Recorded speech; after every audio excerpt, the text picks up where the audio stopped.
The tragedy of George Floyd's death in the United States of America has raised up the issue of racism among Black citizens in various regions of the world.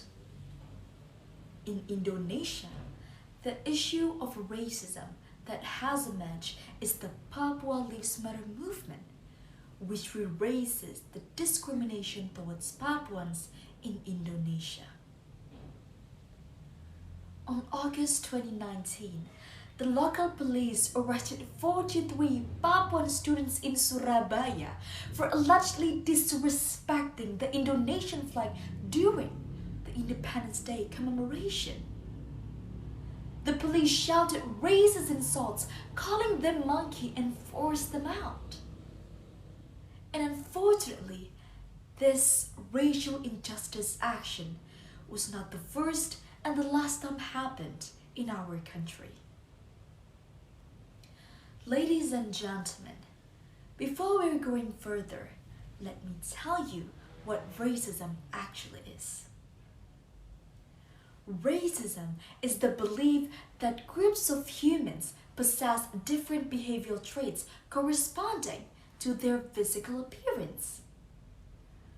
Racism is not only divided by the superiority of one race over another, but it is also based on tribe or even religion. Racism creates a massive problem in our country because it will contaminate Indonesian solidarity, poisoning those who hate and those who are hated, and create chaos all over the country. But the question is, what can we do to combat human racism? What can we do to increase tolerance in our community? My dearest audiences, in order to fix the problem, we have to understand the root of the problem itself. From the very first time, I believe that we have missed to understand the root of the problem, which led us to the wrong cure.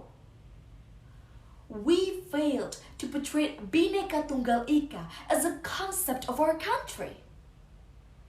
So what we have to do is, firstly, we have to understand that even if Indonesia is a country with thousands of islands, thousands of languages, cultures, tribes, we're all the same. We have to understand that all of these differences will make us stronger if only we're holding hands together. So in order to combat continuing racial injustice in our country today, we must expand our vision and our responsibility to what Bhinneka Tunggal Ika actually means. We have to understand that everyone in this world has value and deserves protection, because it is not only about them, it is about all of us. So we have to take our actions and speak up to fight racism until we finally see Indonesia as a peaceful country with an endless beauty shining bright through Bhinneka Tunggal Ika. As Toni Morrison once said, if there is a book that you want to read but it hasn't been written yet, then you must be the one who writes it. If you want to see Indonesia without racism, then you are the one who should take actions for it. Well, are you ready to do that?